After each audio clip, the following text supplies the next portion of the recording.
All praises and glory goes to Yahweh, Bahasham, Yahweh Shai. Double honors to the apostles and elders of Yasharallah, and salutation to the Akim throughout the four corners of the earth, preaching the truth and sincerity, and keeping the faith of Yahweh Shai and the gospel. This is Hawi Allah, just going into, the spiritual breakdown of Ezekiel, the 28th chapter, the Prince of Tyrus. And, as you've seen with the original lesson concerning, the historical breakdown of Ezekiel, the 28th chapter, basically just showing, that through the Spirit, just like the apostles and elders have shown, that this breakdown also includes, Esau as well, okay? And, also if you want to go even further into the history or into some of the information concerning that empire network that the Canaanites built up, you can also check Ezekiel, the 27th chapter. I really couldn't go into Ezekiel, the 27th chapter and the 28th because it just would have been too long of a lesson. So that's just for brothers who just want to kind of have a better idea of what things they traded, who they basically dealt with in terms of business and how they got rich as well. All right. Now, for this one, we're going into, the spiritual breakdown, of course, and, this kind of just going to do a few different precepts. There's more precepts out there, but just going to do a few of them just to kind of show how this links up with Esau as well. All right. Now, so starting off at the top, the word of Yahweh came again unto me, saying, Son of man, say unto the Prince of Tyrus, Thus saith the Lord Power, because thine heart is lifted up, and thou hast said, I am the Most High, I sit in the seat of the Most High in the midst of the seas, yet thou art a man and not the Most High, though thou set thine heart as the heart of the Most High. Okay, so this basically, of course, when it regards to Esau, because Esau is really the new Prince of Tyrus on a spiritual level, all right, because the Tyre was known for its merchant trading, for its ships, for its commerce. Okay, now today, with Esau ruling the world, he's also done the same thing. He set up a new Tyre, all right, his new economic base for his trading, for his merchant, and for his riches, and that's basically Babylon. Okay, and that was set up by Esau. All right, and it says here, that they sit in the midst of the seas. All right, now which country is in a perfectly situated area in the now new global economy? Babylon. All right, Babylon on one end has the Pacific Ocean, all right, and then they also have the Atlantic Ocean. It's perfectly situated in the midst of the seas. Now, when you go into the ancient world with the Canaanites, where they were situated at in the on the borders of what is now modern day Lebanon and Tyre and Sidon, that was a perfect area for them to be situated at. All right, especially in the old world where they're at, they basically had an area that was good for docking ships. It was an area where they can basically reach a lot of different people. And then later on, when they built up their Phoenician Empire and then made Carthage, all right, their main base, they were situated again in the midst of the seas as well. All right, and if you see the maps, you'll kind of have a good idea of that. Now, that was back in the ancient world. The ancient world at that time was heavily situated in that region. Okay, but now in the time that's come up until now, in this current age, under the age of Esau, we've now seen that things have switched into the spiritually Tyre, all right, is now Babylon. Okay, and this basically sits in the midst of the seas right now. And then when you go into the precept further, he goes into saying that he feels like he is the Most High and he's sitting in the seat of the Most High. We can go into a precept of that to show that it's also, Esau as well and how he thinks about himself. All right. Now, when you go into 2 Thessalonians, the 2nd chapter, all right, starting at the 4th verse, it says, Who opposeth and exalteth himself above all that is called the Most High, and that is worship, so that he sitteth in the temple of the Most High, showeth himself that he is the power. Okay, and that's plain, and we know, through the Spirit that that's talking about Esau. It's not talking about any other nation, because at this time when Paul wrote this, the Canaanites, their empire was taken down. All right, their empire was taken down. Really, the last bit of it, in terms of in the Mediterranean, was taken down around 149 BC. So their influence was pretty much done. All right, they were pretty much taken down as it pertains to the historical breakdown of this same chapter. All right, but then what happened is Esau set him up himself in the same way all right, as the Canaanites did back then, all right, and he took a lot of that wisdom, all right, from that time, which we'll get into as well. Okay, now he says here, behold, thou art wiser than Daniel. There is no secret that they can hide from thee. With thy wisdom and with thine understanding, thou hast gotten thee riches and hast gotten gold and silver in thy treasure. All right. By thy great wisdom and by thy traffic, thou hast increased thy riches, and thine heart is lifted up because of thy riches. Okay. And, going into the thou art wiser than Daniel, the brother Tazapah and, the brothers, we were just talking, in our conference, here in Houston. And, the brother was going over, the different things as far as, the wisdom that Esau has, which is basically, the light of darkness. And, he went, the brother Tazapah, went into Daniel, the second chapter, which is breaking it down, just how, Esau combined all the old ancient information of all the former empires, starting with the Babylonian Empire, down to the Medieval Persian, to the Greek and Roman empires, and he basically searched out that iniquity of what those empires did and basically merged it into all one. All right, so that wisdom that Esau got from all those ancient empires, he took during, of course, during the time of the Renaissance, he took all the ancient maps, all the ancient trade routes that Jake knew about. He took that information, was able to use it to increase his riches. That's why Esau, when he took over and came out of them caves in the Renaissance era, all those different Edomite nations that started conquering the four corners of the earth, they had information about faraway lands. They knew about, Far East Asia. They knew about Southeast Asia. They knew about the Americas. They knew about all these different trade routes because they got all that information. And with that information, that wisdom that they got, they were able to increase themselves in riches, even as it is to this very day. All right. But the head of that place is basically the new spiritual Tyre, which is Babylon. All right. Which basically, when you go into it, it's the number one, importer on the planet, And when you go into it, I'm just going to go into this briefly. It says the list of countries by imports, and you see number one is Babylon. All right. And then number two is the European Union. So when you add them both together, you see that this is talking about the Edomites. They basically got the trade on lock, when it comes to, moving merchant ships, moving different merchandise around the globe. They pretty much control that. OK. And basically, when you go back into it, it says that he's gotten all these riches, gold and silver, into thy treasures. And that's what they have. They've been able to get all the real riches, the gold and silver, all right, in their federal reserves that they have. They have all the gold that they can get in terms of, being able to hold a lot of the world's riches in their hands, all right, through their trading, through all the thievery that they've done, all the treachery, all right, that they've done around the world, all right. It says, by thy great wisdom and by thy traffic thou increasest thy riches, and thine heart is lifted up because of thy riches.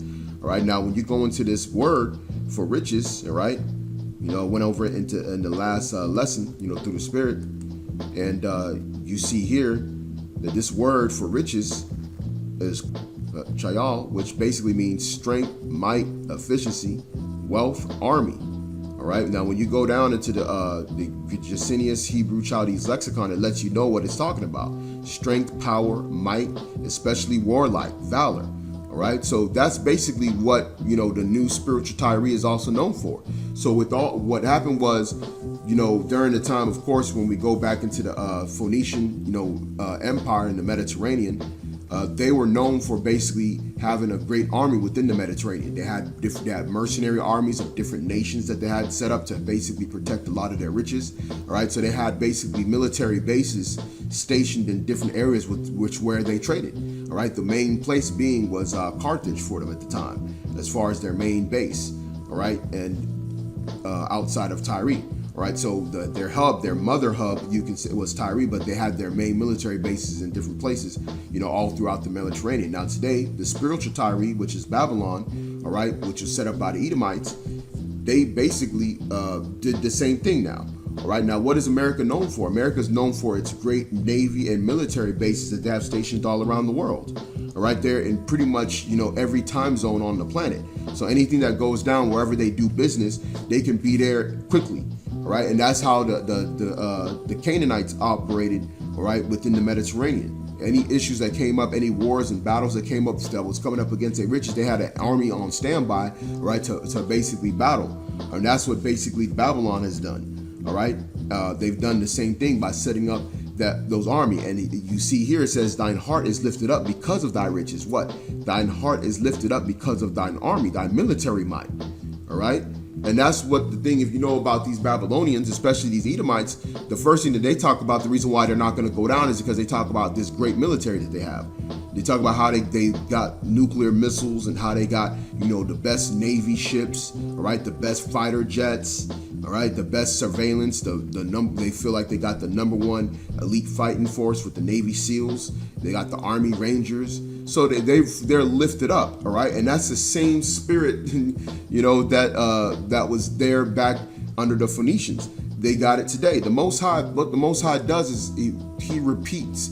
He has these different nations repeat some of the acts of other nations. That's something that's very common, all right? That these nations will take on the wisdom of other nations and replicate the same type of thing. There's nothing new under the sun, okay?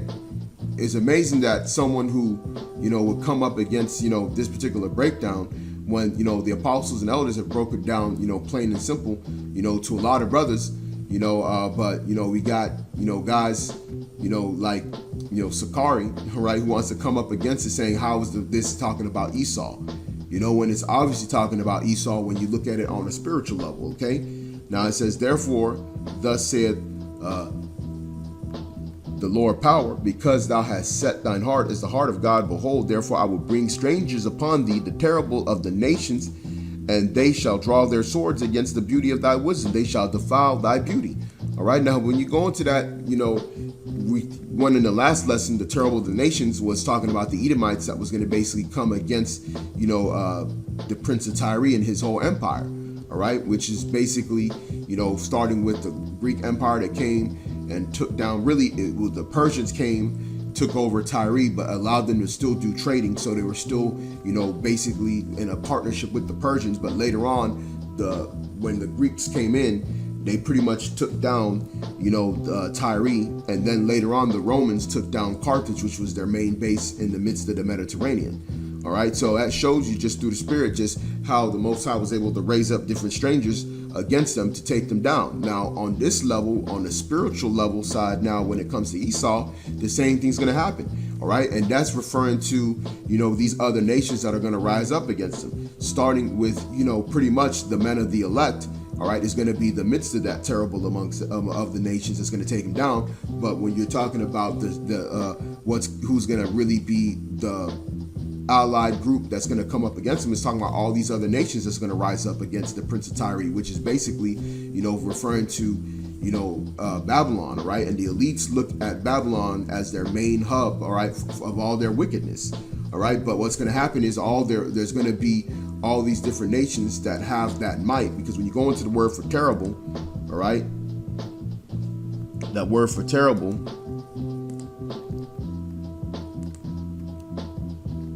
see what it is right here. It's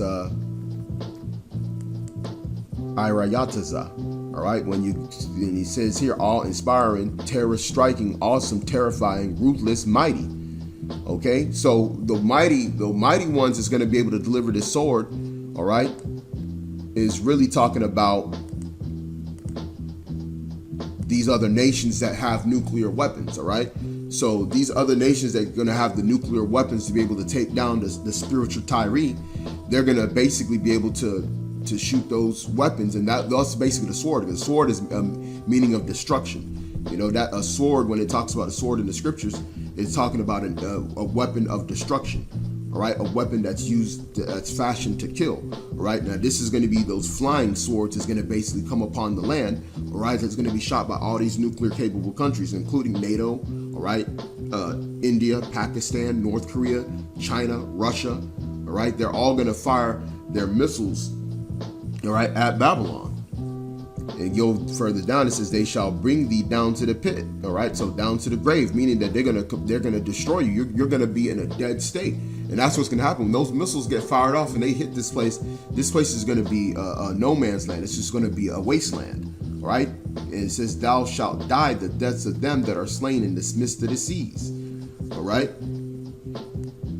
It says, wilt thou yet say before him that slayeth thee, I am a power, but thou shalt be a man, and no power in the hand of him that slayeth thee.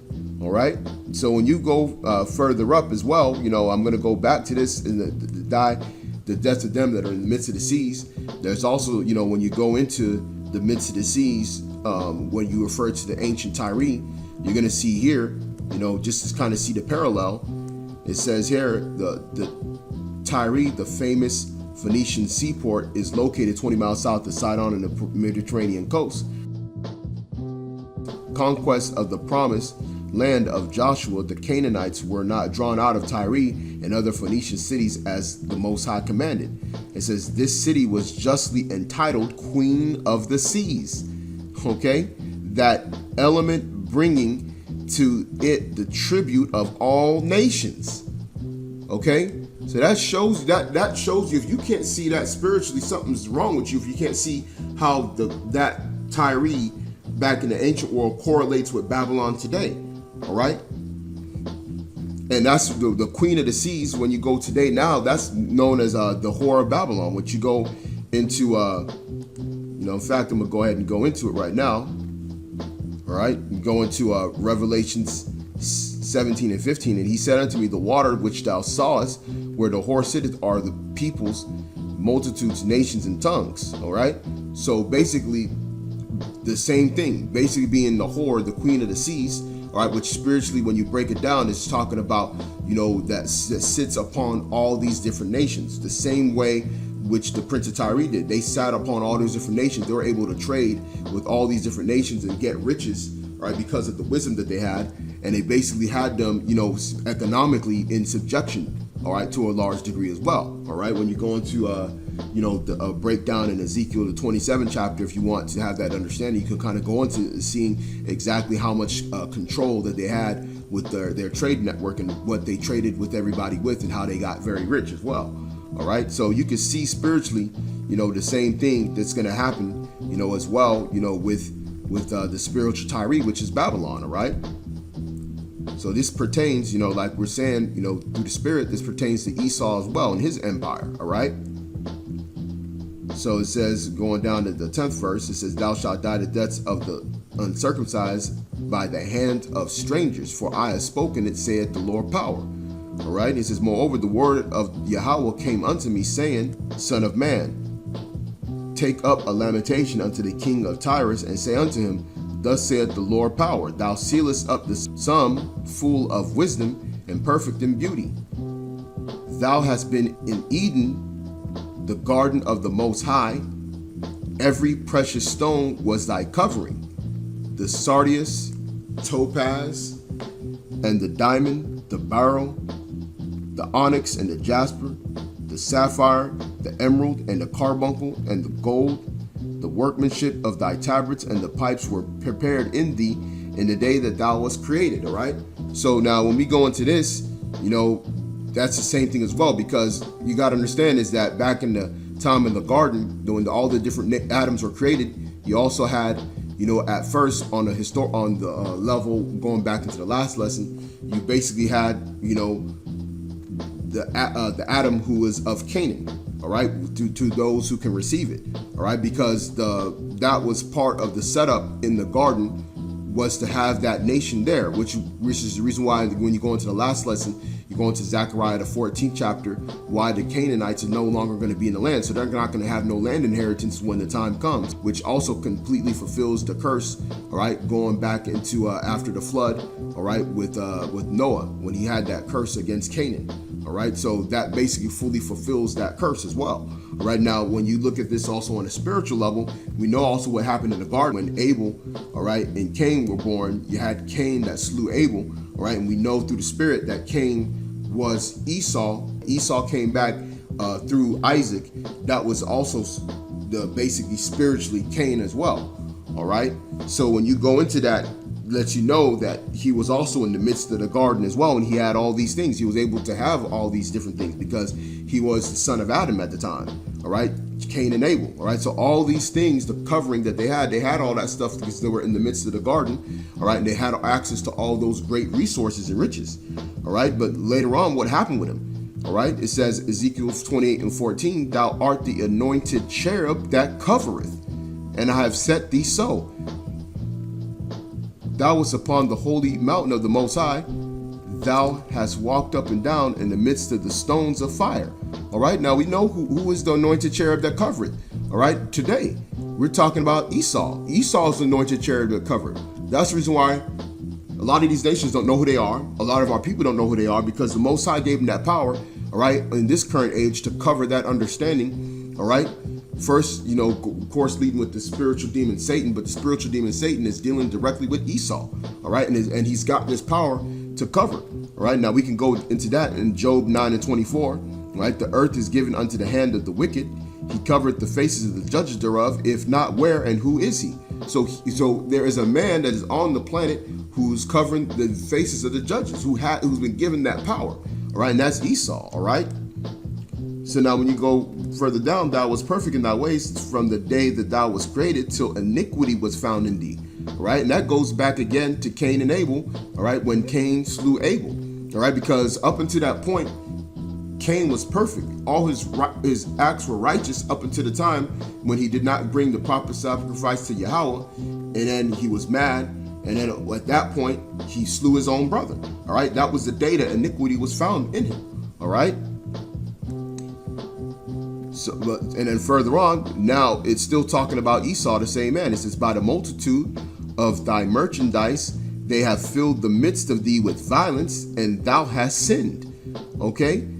And that's obvious, all right? Because we know that the U.S. military, right? Of course, you're dealing with the NATO powers as well, all right? But the U.S. military is known for going around the earth, all right, committing acts of violence, all right, killing millions of people in wars on end since the time it's been created, all right? First starting with the tribe of Gad, all right, if you're talking about just Babylon alone, but you're talking about really the entire northern kingdom, all right, and the whole land of the Americas, all right, and then of course with the southern kingdom as well, and then with other nations, all right. So the violence has completely covered this man Esau, and because why? He's chasing after these riches. He has this insatiable drive, right, to get the riches and to rob every nation on the planet, all right.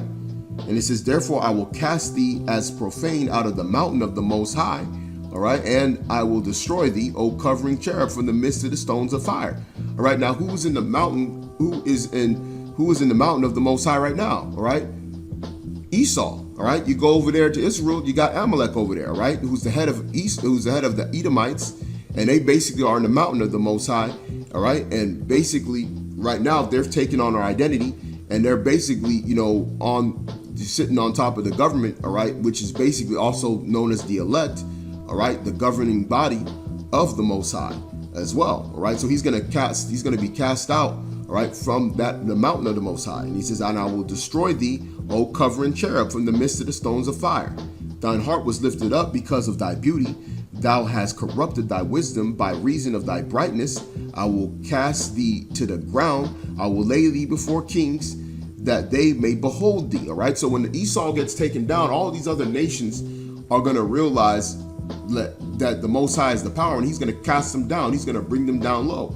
All right. Now, when you go into this, in fact, I didn't even have this on deck, but I'm going to go ahead and bring it up. This is going to Isaiah, the 14th chapter. All right. Just to kind of bring up that precept out. And when you go into it,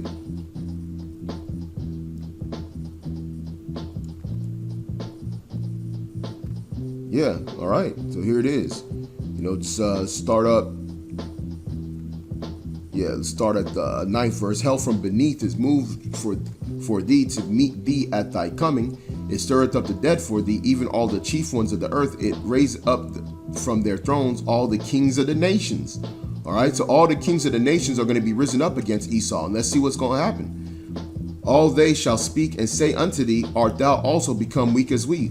Art thou become like unto us? Thy pomp is brought down to the grave, and the noise of thy vows and the worm is spread under thee, and the worm covered thee. How art thou fallen from heaven, O Lucifer? How are you fallen from your state of heaven, basically your power seat? All right, O Lucifer, which really is just talking about the soul. It's a mocking way of calling them the illuminated ones. All right, because we know that the elites call themselves the Illuminati. All right, that's basically their head group. And that basically goes back into this word itself. It says, "Oh, son of the morning." So you're the one that had all this wisdom. Why are you brought down so weak now, right? How art thou cut down to the ground, which didst weaken the nations? All right, so that's the Most High casting him in the midst of the kings of these other nations, so that they can mock. All right, when he gets taken down. All right. All right. So going further down, he says, "Thou hast defiled thy sanctuaries by the multitude of thine iniquities, by the iniquity of thy traffic. Therefore will I bring forth a fire from the midst of thee, it shall devour thee, and I will bring thee to ashes upon the earth in the sight of all them that behold thee." All right, so let's go ahead and get that. All right, let's go ahead and start off at Revelations 18:5. Remember, he says the iniquity of their traffic and the iniquities that they've committed. It says here, "For her sins have reached unto heaven, the Most High have remembered her iniquities." Okay, so that's still going back into Ezekiel the 28th chapter, again talking about the iniquities as the reason why they're being judged. All right, "Reward her even as she has rewarded you, and double unto her, double according to her works, and the cup which she hath filled to her double." All right, now let's go down and see what's going to happen. All right, because it's talking about the fire that's going to be sent in the midst of thee, right? Revelation 18:8, "Therefore shall her plagues come in one day, death and mourning and famine, and she shall be utterly burned with fire." All right, "For strong is the Lord power who judgeth her."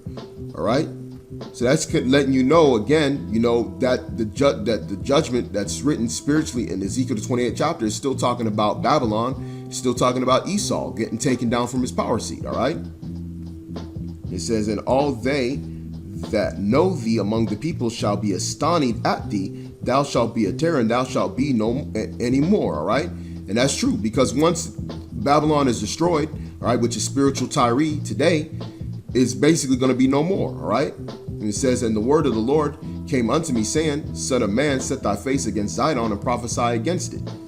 Okay, and it says, "Thus saith the Lord power, behold, I am against thee, O Zidon, and I will be glorified in the midst of thee, and they shall know that I am Yahweh when I shall have executed judgments in her, and shall be sanctified in her." Because that's how, when the judgment of Babylon occurs and this so-called white man gets taken down, that's how the whole world is going to know that the Most High, Yahweh Ba'ashem Yahweh Shai, right, is the power. When that judgment is executed, they're going to know that there's a righteous power, right, that rules in the kingdom of men. Okay, it says, "For I will send into her pestilence and blood into her streets, and the wounded shall be judged in the midst of her by the sword upon her on every side, and they shall know that I am Yahweh."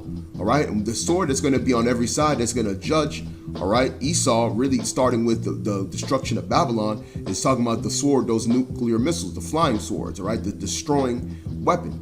All right, "And there shall be no more a pricking briar unto the house of Israel, nor any grieving thorn of all that are round about them that despise them, and they shall know that I am the Lord power." And that pricking briar unto the house of Israel is really talking about that thorn that's in the side, which, in the last lesson, we we're talking about how the Canaanites were a thorn in the side of Jake in the ancient world. All right, now today you got, the spiritual Canaanites, if you want to look at it that way, which is basically these Edomites, and they've been the pricking briar that has caused, been a thorn in the side of the house of Israel. All right, and it says there should be no more of them round about them that despise them, and they shall know that I am the Lord power. Right, now let's go and get that in the book of Obadiah. All right, you go into the book of Obadiah, let's see what it says. They're going to be no more. All right, Obadiah the 18th verse, "And the house of Jacob shall be a fire, and the house of Joseph a flame, and the house of Esau for stubble, and they shall kindle in them and devour them, and there shall not be any remaining of the house of Esau, for Yahweh hath spoken it." All right, so that's letting you know again, that's the end of that pricking briar. All right, and it says, "Thus saith the Lord power, when I shall have gathered the house of Israel from the people among whom they are scattered, and they shall be sanctified in them in the sight of the heathen, and they shall dwell in their land that I have given to my servant Jacob, and they shall dwell safely therein, and shall build houses and plant vineyards, and yea, they shall dwell with confidence when I have executed judgments upon all those that despise them round about them, and they shall know that I am the Yahweh, their power. Okay, so it's plain. Again, that's when it's going to be known, all right, that the Most High has executed judgment, when we're back in that land in safety, not having to worry about our enemies coming up against us, because we're, with the power, Yahweh, Baal Shem, Yahweh Shai. That's when it's going to be known, that we're at the end, that we're at the beginning, all right, of the stage of our everlasting kingdom. All right, so you're seeing here, again, through the Spirit, the historical breakdown, all right, in regards to the Prince of Tyrus in the last lesson, and now you're seeing the spiritual breakdown in regards, right, to Esau as well in this lesson. Okay, so again, all praises and glory goes to Yahweh, Baal Shem, Yahweh Shai. Double honors to the apostles and elders of Yasharallah, and salutation to the Akim throughout the four corners of the earth, preaching to truth and sincerity, and keeping the faith of Yahweh Shai and the gospel. Shalom.